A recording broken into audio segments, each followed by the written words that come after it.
Welcome to Virtual Concert Hall's live music channel. My name is Chris Au, and I have with me the co-founder of Virtual Concert Halls, Anna Ospenskaya. Hi everyone, thank you for joining us today. We will be your hosts for today's show. And this is part 6 of the documentary of Beethoven Symphony No. 5, written and narrated by Lawrence Rapchak, created by New Media Productions worldwide and Virtual Concert Halls, and produced by Architects of Music. And thank you all for this wonderful collaboration, which has been possible because all people who participated in production share the incredible passion to connect musicians and audiences in real-time musical performances and events from around the globe.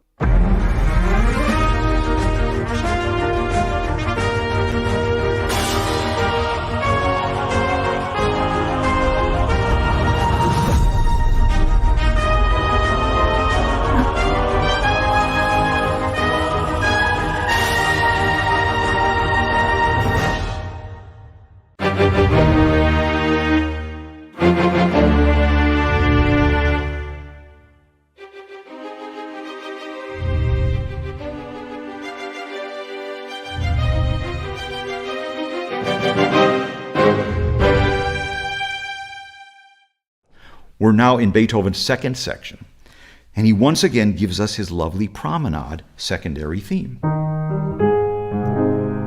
But now the viola accompaniment, which was this in the first variation, now, like the theme itself, is more active, more florid. So there's more rhythmic motion this second time through. And the strings in the big C Major Processional, they now play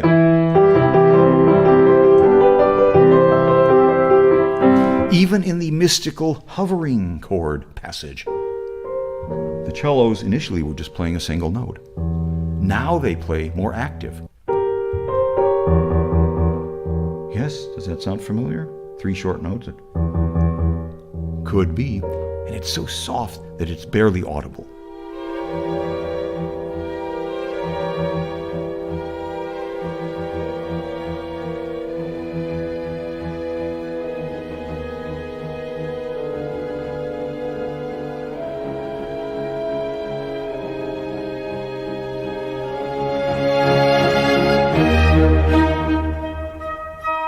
And when we move back to A flat major, the rhythm of those octave E flats increases mathematically, as you heard.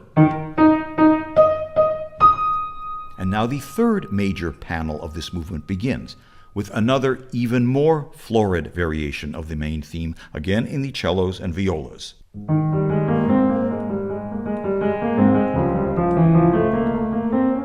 And now the theme will shift to the first violins, and those woodwind octaves now become a gentle nature sound as this variation glides along.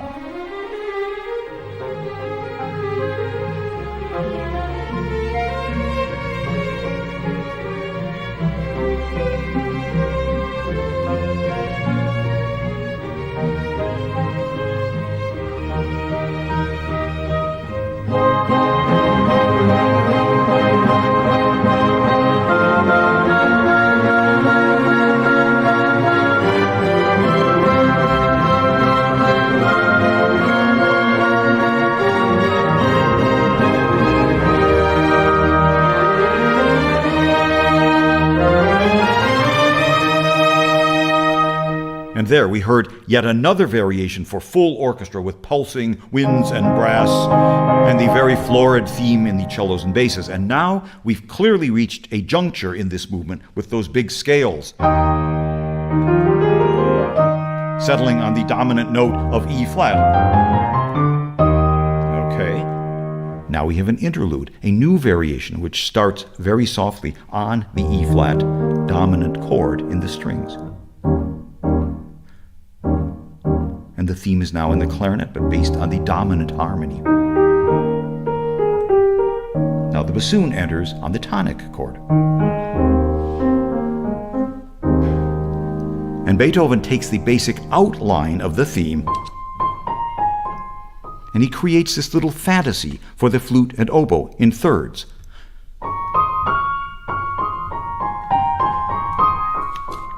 and the two clarinets an octave lower, also playing in thirds, but in a mirror or opposite motion of the flute and oboes, as you will hear, producing these lovely harmonies.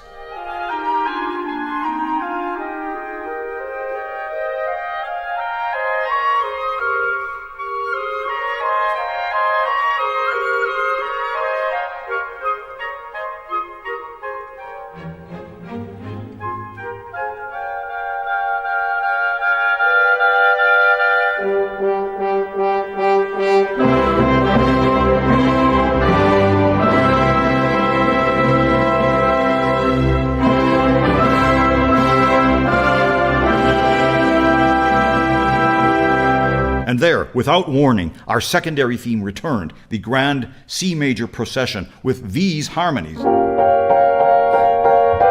the horns taking over with the dominant note G. And there it is, C Major. Now we have a brief interlude based on the ascending triad figure, which becomes this. And a new triplet rhythm, which merges into quicker 30-second notes.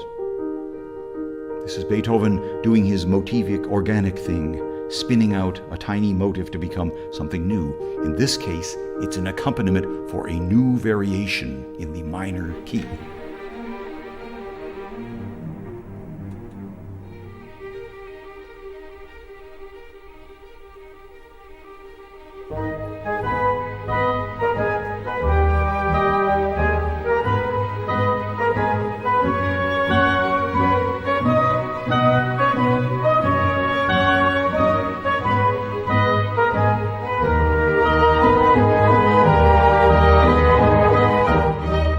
This is certainly nowhere near as complex a variation technique as we would see years later in the Dvorak symphonic variations we looked at, or the Brahms-Haydn variations, or for that matter in Beethoven's own Ninth Symphony. Still, this music is so tightly organized.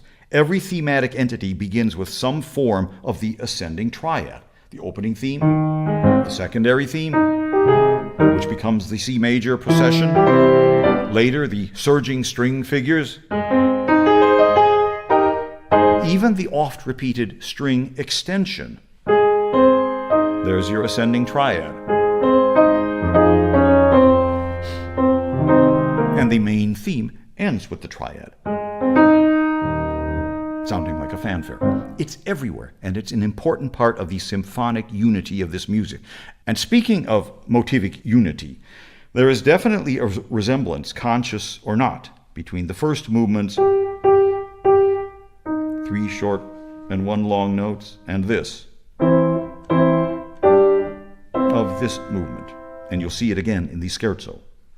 But now there is a final variation in the second movement, suddenly at a quicker tempo and rather whimsical, with this string accompaniment. And the bassoon plays the theme with a new harmonic twist, following with the triad and an A-flat dominant 7th chord. Yes? And then this diminished harmony. Here is this interlude.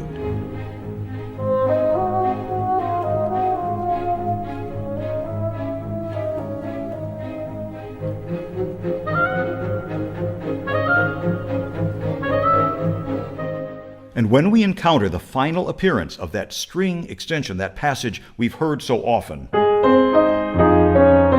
which descends like so, right? I mentioned that Beethoven does something very special the last time. We've always heard, but the final time he changes it to this.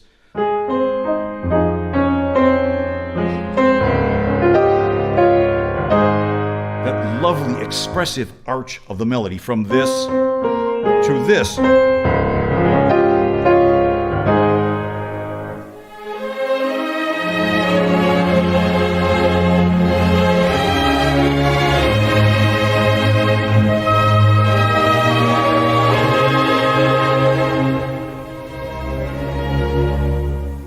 It's as if near the end of the movement, Beethoven dismisses the standard issue version, the formality of this tune, and instead allows it to blossom.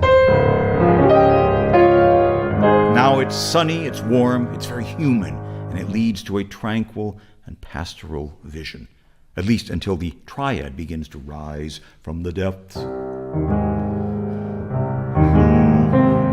takes over entirely.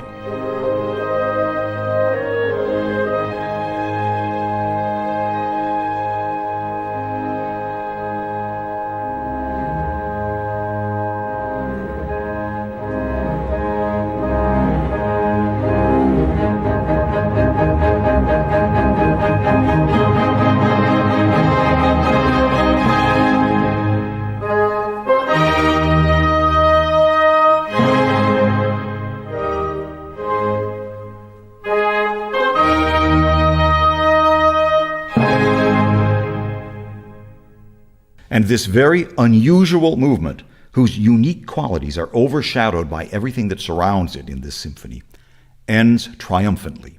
And it's that second theme that is so fascinating in the way it functions in Beethoven's musical and architectural plan.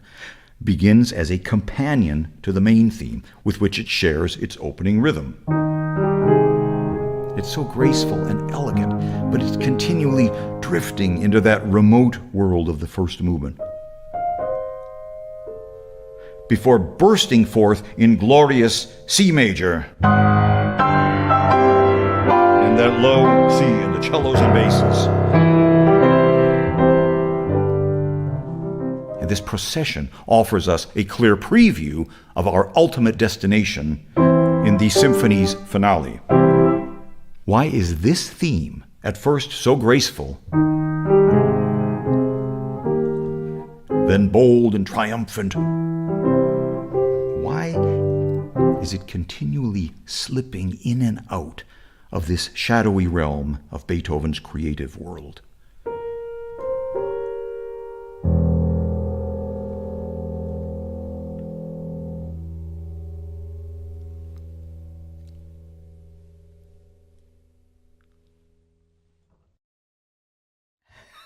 That's a great question to stop at in this chapter. Really, truly. Wow. Like this question of, he asks, why is this theme so graceful, then bold and triumphant? And why is it continuing to slip in and out of the shadows of Beethoven's world? It's a really remarkable question. And I think it answers the questions that we discussed in our last part as well, right? Yeah, absolutely. And well, it almost answers the questions by posing more questions, and that's what I really love about Beethoven's music and about how Larry Rapchak unfolds his story. He is not feeding us any information. I mean, he's providing a lot of information, but he's not feeding us some set perspective in it.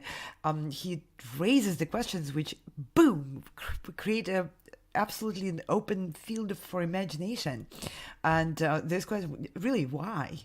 And the answers are to come, but we also feel that anticipation, which Beethoven really meant. That was probably one of the whys in there, to create that anticipation of what's to come in the next movement. And that's so much like real life. We go through our real life events with that inner anticipation. What is going to happen next? What happens if we do this? What happens if, and that is such a human emotion which Beethoven captures incredibly in this movement. Yeah. With all the posing the questions, and and Larry as a co-creator of this story almost. Yeah. He puts it in words in such a clear way, like I would never be able to express, and that really helps to put the emotions which we feel going through listening to the symphony or playing that music into another language, which is the verbal language. Yeah. I like to think of the first movement in a lot of different sonatas or symphonies being sort of like a statement, perhaps a hypothesis that is explored. And I think to answer the question, why is this theme so graceful and bold and triumphant? Why does it continue to slip in and out of the shadows of Beethoven's world? And I think we explore this question in the second movement because I think of it as a reflection. Like the second movement generally a lot of the time reflects on the drama of life. And you nail this in the sense that, yes, the reason it's slipping in and out of the shadows and changing between gracefulness and boldness and triumph is because of the idea of human drama. And Beethoven reflects and looks back on these and says, sometimes there's mystery. Sometimes you don't have all the answers. And then suddenly you go out and you have all the joy in the world to conquer. And I love this. And we posed in our last discussion, do we really need all this drama and music? And we posed this question to the audience last time, and now to you, Anna, back to you. What do you think about this now? Do we need all this drama? Whether we need it or not, it's part of life. Yeah, absolutely. So everyone, all of us do have drama and sometimes tragic events, but dramatic emotional experiences. And not to become drama queens, still, we're allowed to feel those emotions. And oftentimes in a very modern society, in a very controlled environments, we not necessarily encouraged to express those emotions. So why do we need all this drama in the music and in the art, in the literature, film, and why do we connect so well to it? I think it's could be the answer very simple, because those pieces of art underscore the existence of those emotions and almost even give a permission for us to feel them. And sometimes, not imposing your emotions on other people can be mixed with not allowing ourselves experience those emotions. And the artists bring it into a different form, which is not offensive. It's it's not offensive to listen to the symphony. Besides, you can always turn it down or turn it off, right? So it's not like being at a party with someone who has a meltdown. That can be disruptive and distracting, to other people. But the art is such a peaceful expression of all kinds of emotions, including anger and all those emotions which could, in the other forms of interaction between people, create problems for other people. Art does not create any problems for other people. It's just this thing which you can always just ignore. You can live without art. Right? I have a challenge to that, but we'll address that maybe next time, because I think often, just if you look at the premiere of The Rite of Spring or famous events where art has not been peaceful, it definitely strikes something in our heart, right? And it's something that speaks to us. Obviously, the genre itself is not particularly violent or doesn't incur any sort of social upheaval. Exactly, but the message behind the art, the sometimes political inferences, perhaps you can tell us more about, the music of Shostakovich, or the music that was written in a very difficult political era. But that's a really wonderful topic, which we'll put a bookmark in and we'll address later, because I think it's going to be really applicable towards the latter movements. I want to end with this question. This movement is in the theme and variations. And why do you think this sort of genre appeals? Why do you think this genre seems to be so explored by composers, especially Beethoven, who sort of revolutionized this genre and made it something quite monumental? Absolutely. Let's again pose this question to our audience, and we'll come back to offer our own reflections in the next programs. And let's just explore what's that about seeing the theme evolve through various settings. Why is it such an appealing form for composers and not only composers, but let's leave that for our audience to bring up. And please head to the comment section and share your thoughts on that. Why was Beethoven so fond of the variations, as well as many other composers, including modern and currently living composers? Absolutely, and I think there's even a sort of philosophical or perhaps a artistic reason, not just the fact that it's kind of creative in the sense that you have a theme and then you can write different things to supplement the theme.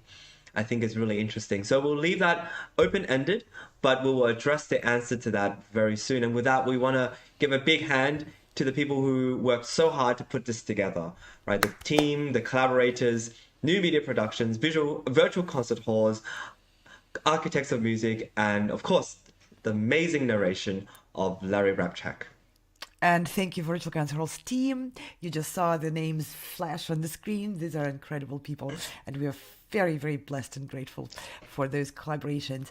And for our current and future events, please go to our website, soundjustperceivercompetition.com, and you can see the link right there, virtualconcerthalls.com, to learn more about Virtual Concert Halls production and our team.